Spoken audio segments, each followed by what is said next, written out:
정육면체, 우리가 이제 정이라는 게 했을 때, 원래 이제 정은 이제 바르다라는 뜻인데, 이게 정사각형, 정삼각형 했을 때 똑같은 길이, 그것을 이제 나타낼 때 수학에서 번역을 하면서 그렇게 많이 썼죠. 육면체 중에서도 똑같은 면이 6개 있는 거죠. 정육면체는. 마루의 주사위와 같은 모양을 한 물건의 특징을 알아봅시다. 이제 주사위가 정육면체예요. 왜 그런 거 아니? 확률적으로 치우치지 않기 위해서. 면이 커지면 당연히 어, 그게 나올 확률이 커지겠죠. 뭐 사실은 이제 무게중심하고도 관련이 있는 거고. 어쨌건 여러 가지 직면체 모양의 물건을 모아 그 특징을 관찰해 보시오. 이렇게 되어 있네요.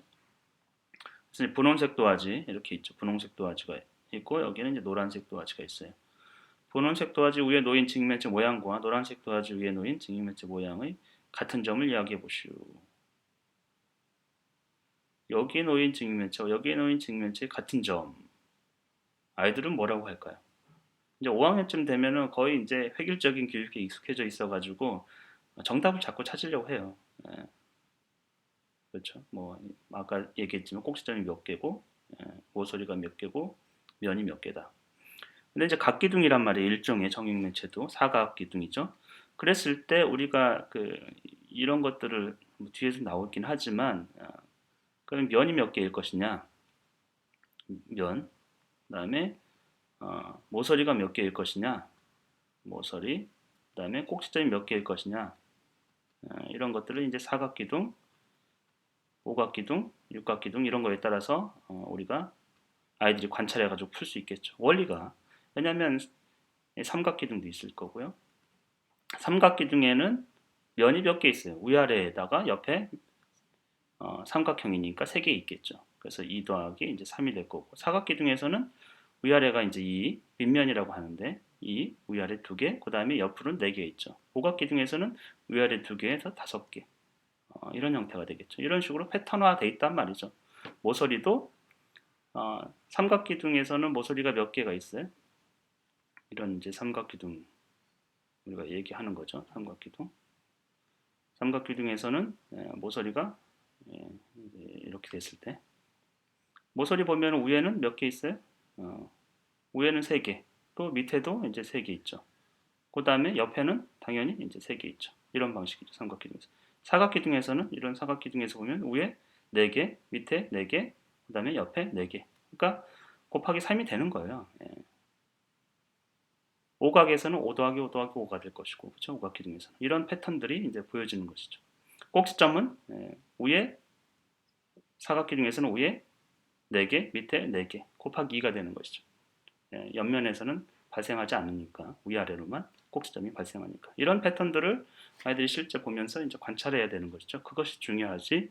이렇게 이제 보시면 두 번째 문제 같은 경우에 도화지 위에 놓인 직면체 모양과 노란색 도화지 위에 놓인 직면체 모양이 다른 점을 이야기해 보시죠. 이게 명확하게 그룹되어 있지 않기 때문에 모양이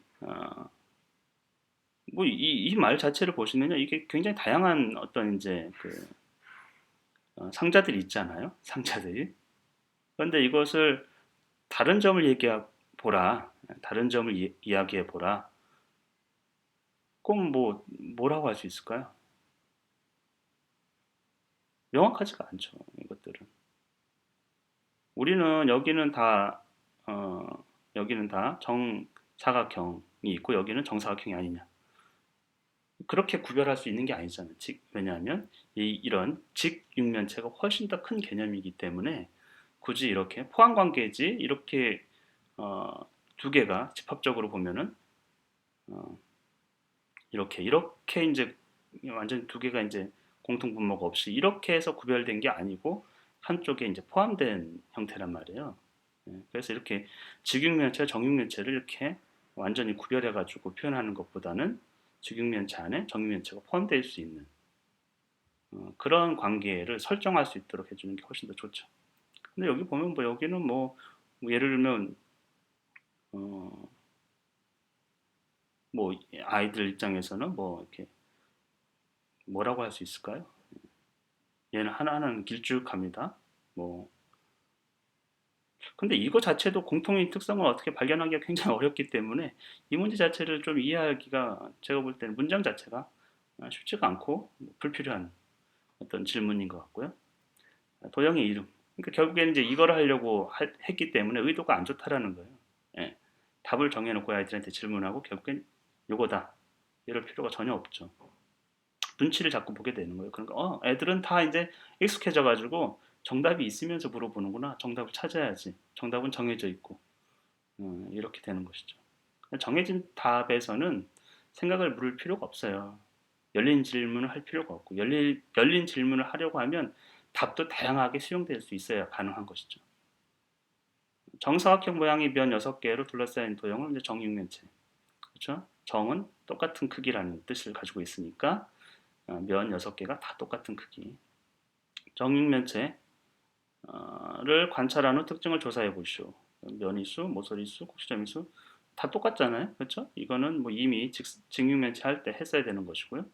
모서리의 길이 굉장히 생뚱하죠. 모서리의 길이 뭐 몇 센치라. 애들 이렇게 보면 모서리 길이가 이게 특성이 완전 다르기 때문에 그래요.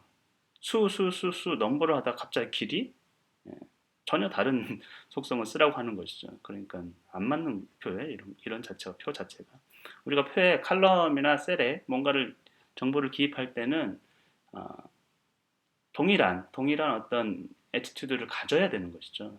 이렇게 해놓으면 완전히 어거지 같은 것이죠. 정육면체를 직육면체라고 말할 수 있습니까? 갑자기 이제 뜬금없이 이거를 개념을 이해시키려고 하면은 그런 이제 방식으로 이해를 할 수 있어야 되는 거죠. 왜 정사각형도 직사각형에 포함되느냐 이런 것들. 정육면체의 동그라미, 직육면체의 세모표를 하시오. 고르라는 것이죠. 그러면 얘는 이제 직육면체, 얘는 정육면체, 얘는 직육면체, 얘는 원기둥이죠. 얘는 직사각형 모양이 아니죠. 얘는 이제 정육면체가 되는 것이죠. 그렇죠? 그러니까 사실은 이제 영어에서 보면은 뭐 정육면체 자체는 큐빅이죠. 큐브. 그 얘기는 가로 세로 높이가 같다. 기본이 되는 어떤 입체 도형을 얘기하는 거예요. 이제 유닛이 된단 말이죠. 그 부피를 재는. 그리고 이건 세제곱을 의미하는 것이고요. 여기가 x면 여기도 x, 여기 x. 그러니까 x 세제곱을 얘기할 때 이런 도형에서 이름을 따온 것이죠. 그리고 중요한 특징은 이제 이게 평행하냐 안 하냐, 평행하느냐, 서로 마주보는 변이 평행하느냐 안 하느냐에 따라서 그냥 이름을 지어준 것뿐인데 너무 이제 사실 이게 크게 중요한 건 아니거든요. 전혀 이런 도형을 구별해 가지고 뭐 하라는 거를 초등학교 5학년 때 굳이 할 필요는 문제로서 주어질 필요는 거의 없는 거죠.